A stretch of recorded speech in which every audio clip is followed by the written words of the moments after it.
Naquele tempo, algumas pessoas comentavam a respeito do templo, que era enfeitado com belas pedras e com ofertas votivas. Jesus disse: vós admirais estas coisas? Dias virão em que não ficará pedra sobre pedra, tudo será destruído. Mas eles perguntaram: mestre, quando acontecerá isto? E qual vai ser o sinal de que estas coisas estão para acontecer? Jesus respondeu: cuidado para não serdes enganados, porque muitos virão em meu nome dizendo: sou eu. E ainda: o tempo está próximo. Não sigais essa gente. Quando ouvirdes falar de guerras e revoluções, não fiqueis apavorados. É preciso que estas coisas aconteçam primeiro, mas não será logo o fim. E Jesus continuou: um povo se levantará contra outro povo, um país atacará outro país. Haverá grandes terremotos, fomes e pestes em todos os lugares. Acontecerão coisas pavorosas, e grandes sinais serão vistos no céu. Antes, porém, que estas coisas aconteçam, sereis presos e perseguidos, sereis entregues às sinagogas e postos na prisão, sereis levados diante de reis e governadores, por causa do meu nome. Esta será a ocasião em que testemunhareis a vossa fé. Fazei o firme propósito de não planejar com antecedência a vossa própria defesa, porque eu vos darei palavras tão acertadas que nenhum dos inimigos vos poderá resistir ou rebater. Sereis entregues até mesmo pelos próprios pais, irmãos, parentes e amigos, e eles matarão alguns de vós. Todos vos odiarão por causa do meu nome, mas vós não perdereis um só fio de cabelo da vossa cabeça. É permanecendo firmes que ireis ganhar a vida. Palavra da salvação.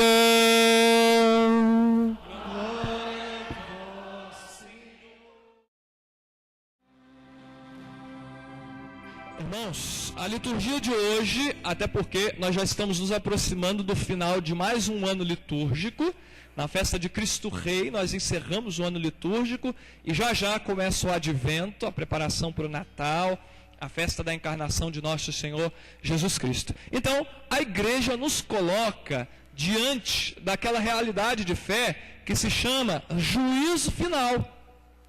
O que quer dizer isso? Todos nós compareceremos diante de Deus. A igreja diz que acontecem dois juízos. Um imediatamente após a nossa morte, o juízo particular. Nós vamos prestar contas para Deus, irmãos. Nós vamos chegar diante de Deus. E esse juízo vai ser um juízo de amor, sabia disso? Esse juízo é bom. Mas ali naquele momento, a gente vai se dar conta do quanto Deus nos amou, do quanto nós somos amados por Deus nessa vida, mas não vai ter tempo de fazer mais nada. A gente só vai se confrontar com aquilo que a gente foi. Nossa vida vai passar, o amor. Nós vamos ser transpassados pelo amor de Deus. A Bíblia diz: olharão para aqueles que para aquele que transpassaram. Nós vamos ver o amor de Deus, o tremendo amor de Deus, e vamos olhar para a nossa vida. O juízo de Deus. E um juízo final, um juízo universal,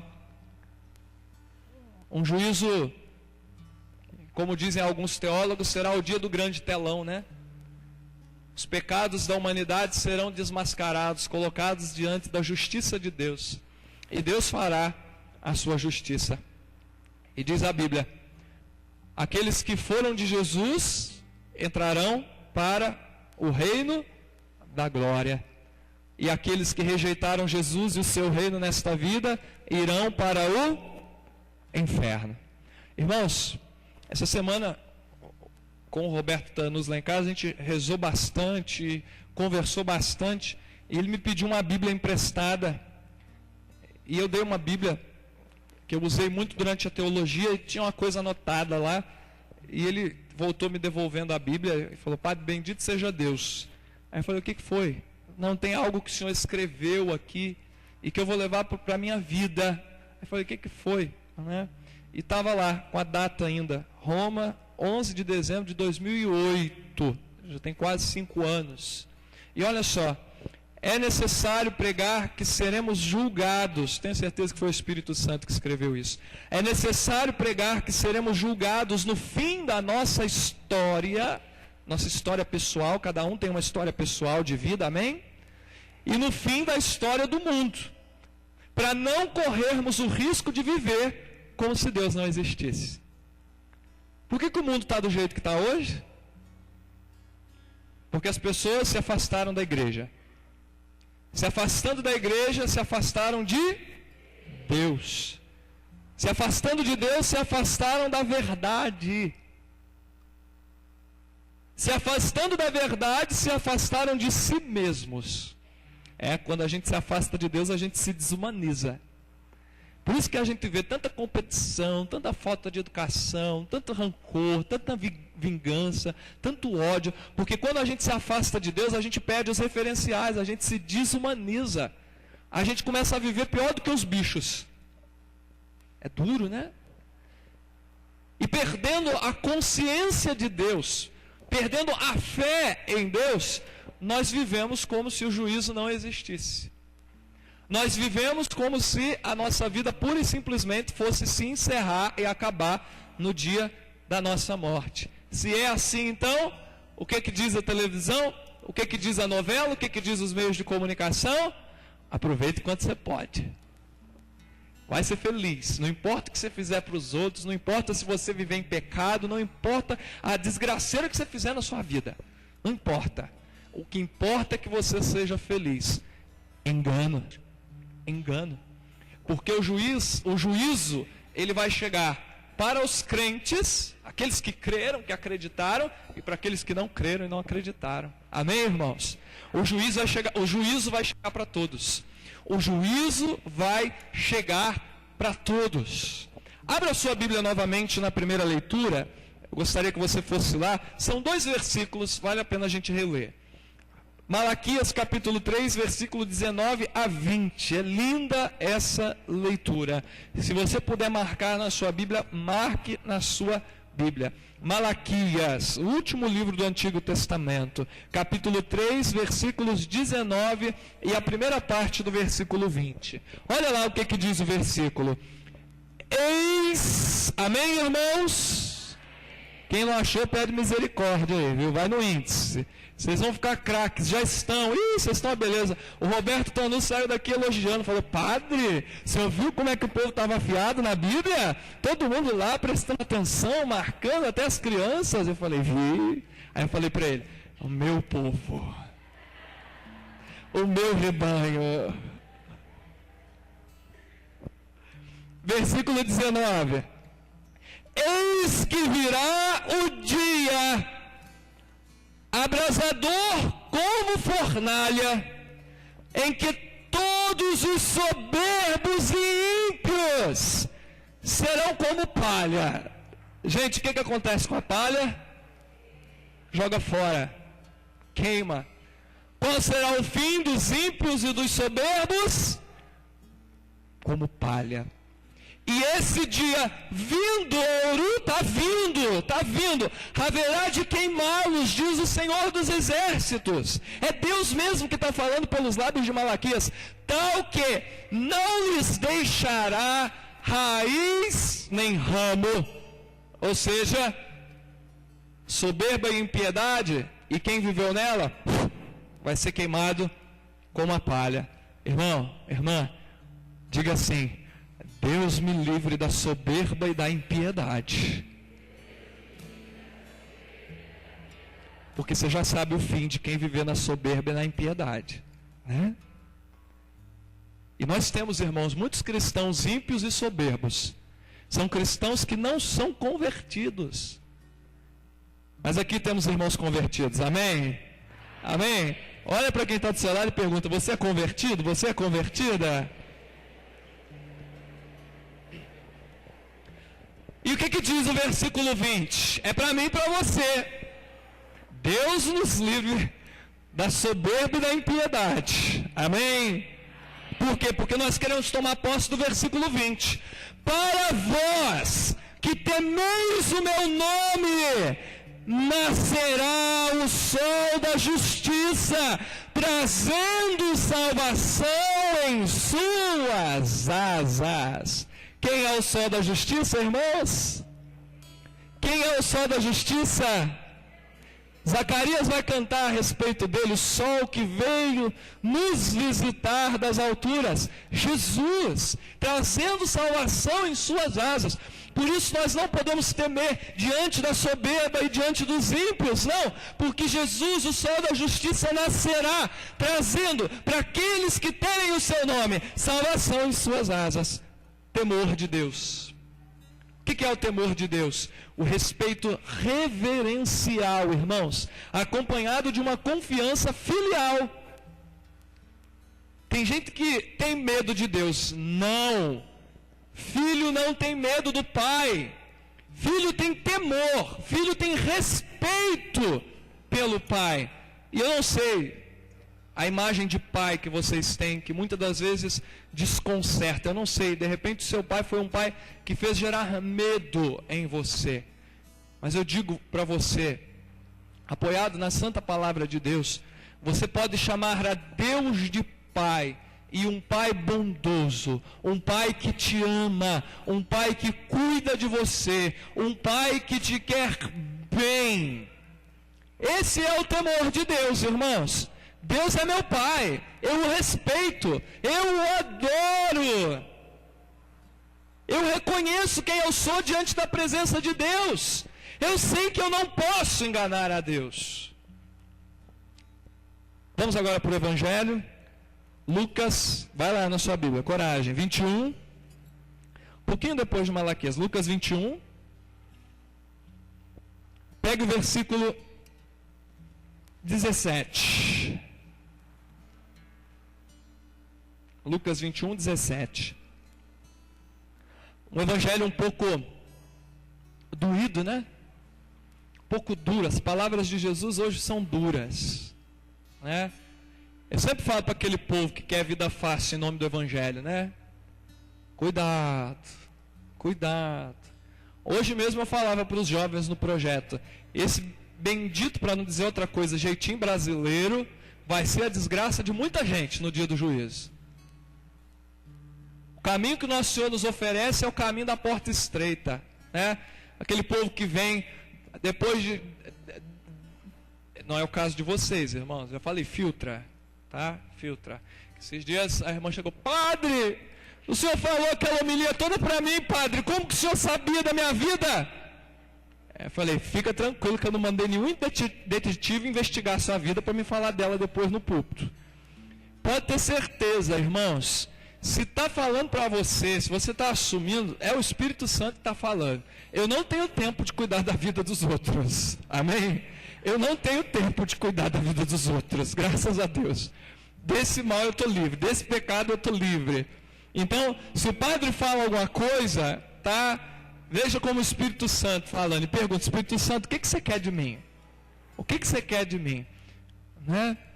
Então, aquele povo que às vezes vem depois de 10 anos, aí nasceu alguém lá na família, aí tem que, lembrou da igreja, por quê? Porque tem que batizar. Aí vem pedir informação, o que eu faço? Ó, a igreja pede que você faça assim, assim. Como? Que igreja que é essa que não me acolhe? Cuidado. Eu sempre falo, não é a igreja que tem que mudar. Sou eu que tenho que mudar. Uma vez perguntaram para a Madre Teresa, os santos têm uma percepção incrível da vida, né? As antas não. As antas brigam no escritório paroquial. Xingam o secretário, xingam o padre. né? Mas os santos têm uma percepção incrível, né? Perguntaram para a Madre Teresa, um repórter, aqueles repórter bem de especulação, né? Madre, se a senhora pudesse mudar alguma coisa na igreja, o que a senhora mudaria? Uma pergunta tendenciosa, né? Hoje tem gente que tem lista, né? Mudaria o Papa, mudaria todo mundo, né? E a Madre Teresa, nossa, que pergunta boa. Ela disse para o repórter, eu começaria a mudança por mim e por você.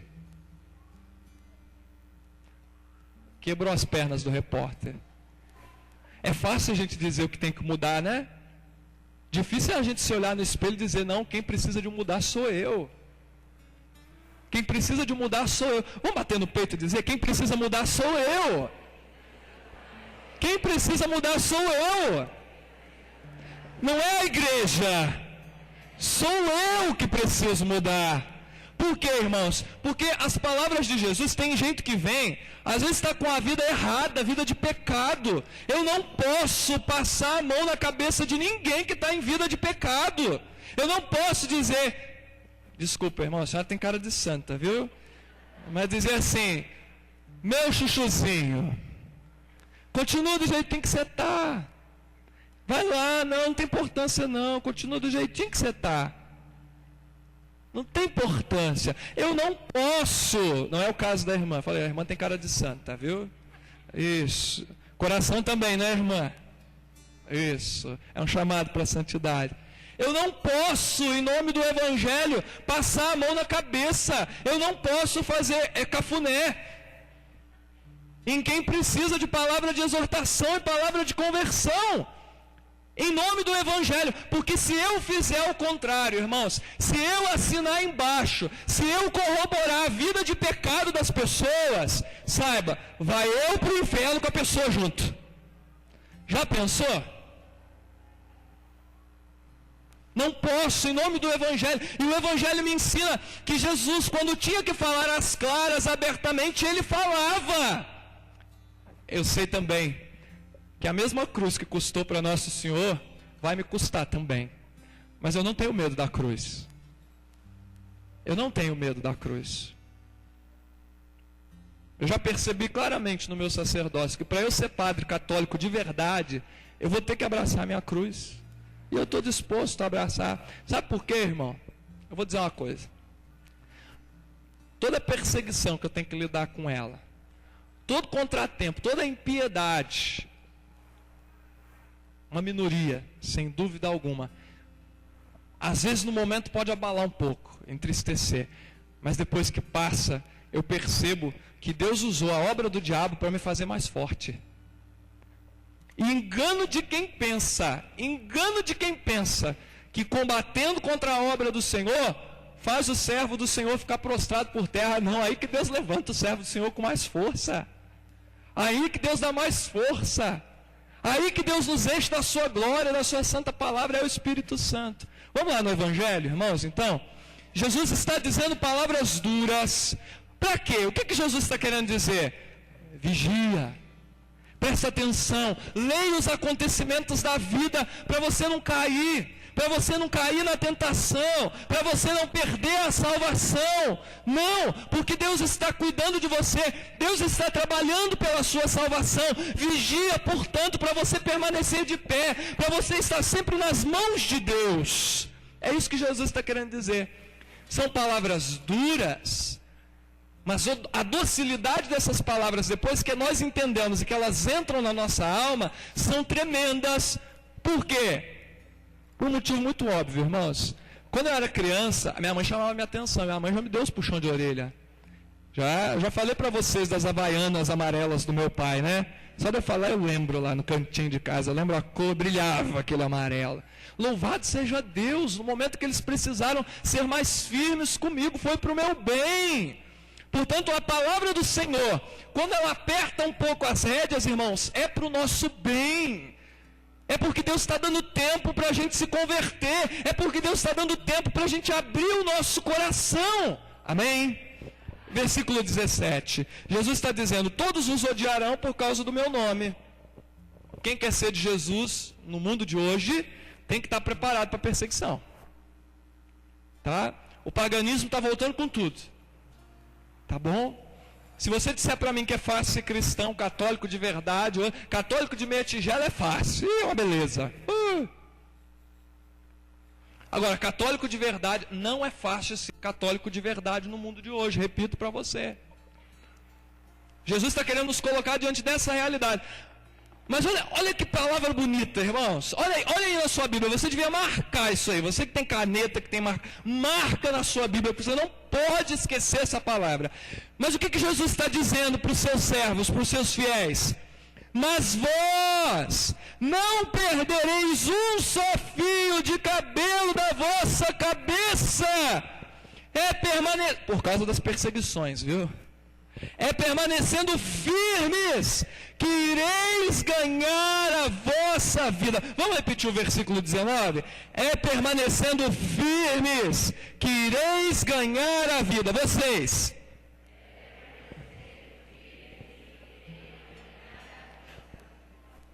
Ao lado do temor, a firmeza, perseverança acompanhada também de uma confiança filial.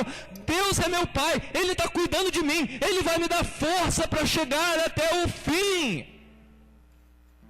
Diga comigo, Deus é meu Pai, Ele está cuidando de mim, Ele me dará força de chegar até o fim.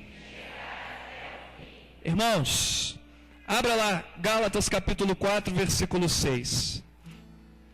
Você é filho de Deus, você é filha de Deus, amado, amada. Deus é meu Pai. Deus é meu Pai. Nós temos que ter esta certeza. Gálatas capítulo 4, versículo 6. Olha a prova de que nós somos filhos, de que Deus é nosso Pai e de que Ele cuida de nós. Que o Espírito Santo, portanto, me coloca nesta realidade. Deus é meu Pai, Ele está cuidando de mim. A prova de que sois filhos de Deus, é que Deus enviou aos vossos corações, aos nossos corações, eu não estou fora, o Espírito do seu Filho que clama o que, igreja? Diga bem forte. Não, tem mais filhos aqui. O Espírito do seu Filho que clama, Abba, Pai. Portanto, já não és mais escravo, mas filho. E se és filho, és também herdeiro. E tudo isso por graça de Deus. Não fizemos por onde, mas Deus quis que fosse assim. Porque Ele nos ama, porque Ele é o nosso Pai. Irmão, irmã, para você chegar no dia do juízo e receber a glória de Deus, a coroa da glória, você precisa do Espírito Santo. Amém? O Espírito Santo é para você. Quantos filhos de Deus estão aqui esta noite? Quantos filhos de Deus? Então eu digo para você, o Espírito Santo é para você. Eu quero que você olhe para quem está à sua direita e à sua esquerda, aí na praça também, irmãos. Diga para quem está à sua direita e à sua esquerda, o Espírito Santo é para você. O Espírito Santo é para você.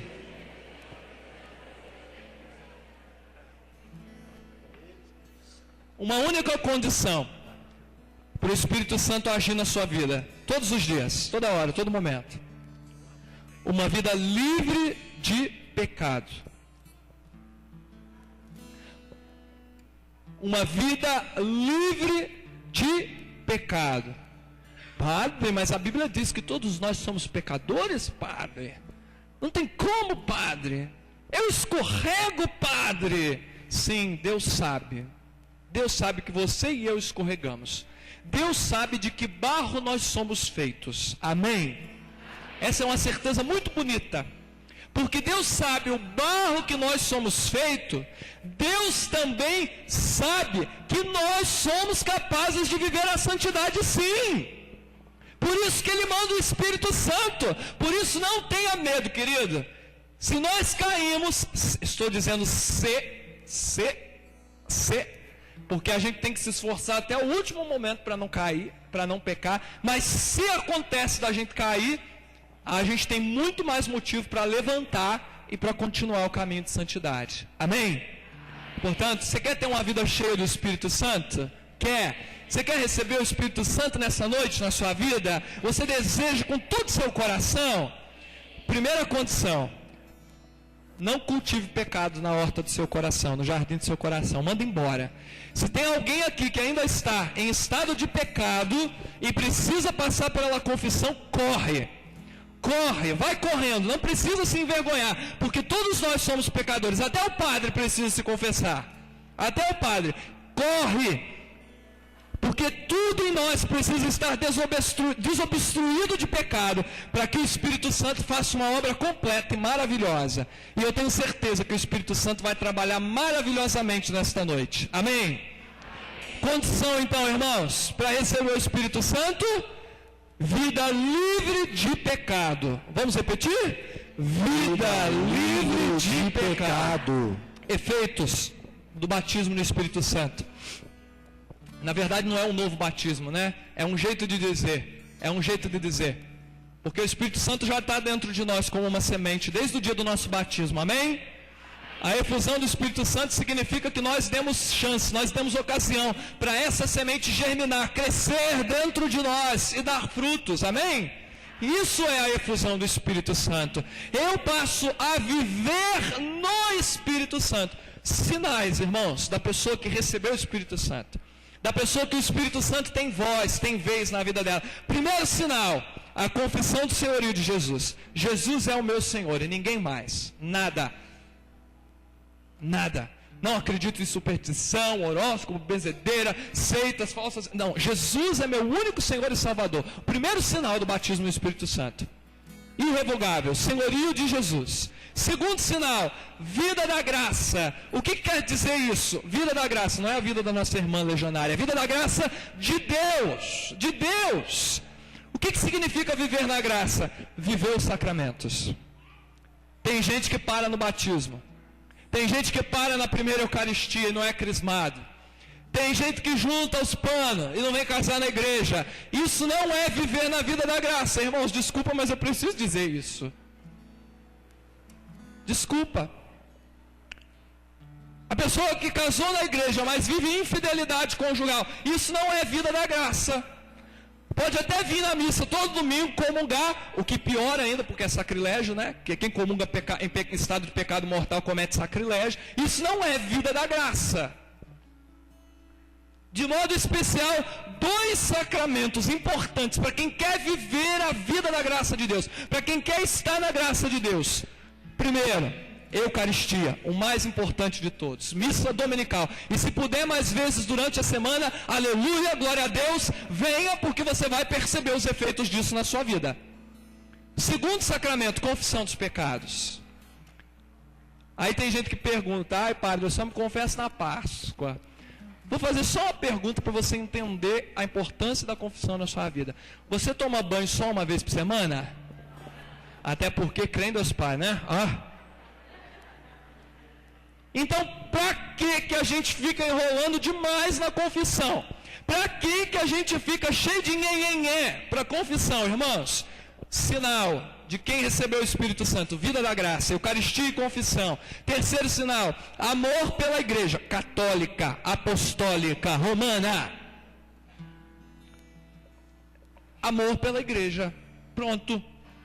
Quarto sinal: devoção cada vez maior pela Virgem Maria, a primeira, a maior de todas as devoções, e pelos santos.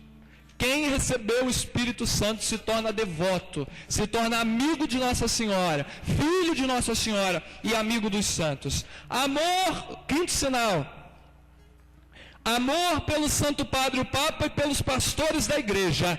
Quem recebeu o Espírito Santo ama o Papa, ama os bispos, ama os sacerdotes e reza por eles. E reza. Pelo amor de Deus, vocês não rezam para o arrebatamento, viu? Reza para a conversão. Vamos lá. Mais um sinal, um caminho de conversão. Essa pessoa faz um caminho de conversão bonito. Quem recebeu o Espírito Santo faz um caminho de conversão bonito. Bonito. E depois de um tempo, quem recebeu o Espírito Santo é capaz de olhar para trás e ver o quanto Deus transformou a vida dela. Conversão. Mais um sinal, vida de oração. Quem recebeu o Espírito Santo, reza, com vontade e sem vontade, porque ele sabe a importância da oração. E mais um sinal, o amor pela palavra de Deus. Quem é batizado no Espírito Santo quer conhecer a palavra de Deus, estuda a Bíblia, estuda o catecismo da igreja, se aprofunda nos ensinamentos da fé, porque sabe que a obra de Deus é completa. Amém?